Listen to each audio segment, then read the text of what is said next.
But நான் கண்டிப்பா corporate ஸ்கூல்ல சேர்க்க மாட்டேன். இது நான் சபதமாவே போடுறேன். கண்டிப்பா கவர்மெண்ட் ஸ்கூல் தான் அனுப்புவேன். கவர்மெண்ட் ஸ்கூல்ல நீ பாட்டுக்கு படி, ஜாலியா பசங்க கூட பழகு. நீ இவ்வளவுதான் படிச்சு பாஸ் ஆகணும், 100 மார்க் எடுக்கணும் அப்படிலாம் சொல்லி நான் எந்த டார்ச்சரும் பண்ண மாட்டேன். இது 100% உங்கள்ட்ட பப்ளிக்லா சொல்றேன். நான் பண்ணவே மாட்டேன். அப்படி படிச்சு ஒண்ணும் இங்க முடியாது. வேஸ்ட் தான். பட் கத்துக்க, லேர்ன் பண்ணு. லைஃப்லாம் என்ன? லைஃப் எப்படி கத்துக்கணும்? 4, 5 ஃப்ரெண்ட்ஸ்ட்ட பழகு, 4, 5 பேர்ட்ட பழகு. இந்து, முஸ்லீம், கிறிஸ்டின் எல்லார்கிட்டயும் பழகு. எல்லார்ட்டயும் பழகும்போது ஒவ்வொருத்தவங்ககிட்ட ஒரு நல்ல விஷயங்கள கத்துக்க. கத்துக்கிறது தான் வாழ்க்கையோட முன்னேற்றமே தவிர, நீ படிக்கிற படிப்பு உனக்கு முன்னேற்றாது. அது வந்து உன்னை சுத்தி இருக்கவங்க வேணா பெருமையா பார்ப்பாங்க தவிர, அந்த பெருமைக்கு எருமை தான் மிக்க முடியுமே தவிர, அதை வச்சு வியாபாரம் பண்ண முடியாது.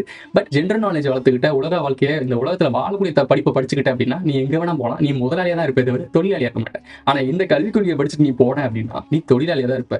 அங்கிருந்து தட்டு தடுமாறி பிச்சு ஓரளவுக்கு யோசிச்சு வந்தேன்னா நீ பிசினஸ் பண்ண மாறலாம். மோஸ்ட்லி 100% பேர் இந்த கல்விக் கொள்கையை படிச்சுட்டு போயிட்டு அமெரிக்கால நான் 2 லட்சம் சம்பளம் வாங்குறேன், 5 லட்சம் சம்பளம் வாங்குறேன், இப்படிதான் அதாவது பீத்திக்கிறாங்க. நான் சிஓ ஆகுறேன். நிறைய பேர் சொல்லுவாங்க ப்ரோ சுந்தர் பிச்சை அப்ப அப்படின்னு கை காட்டுவாங்க. ஓகே எல்லாருமே இருக்காங்க. அந்த கம்பெனியோட ஓனர் தான் மேட்ரு.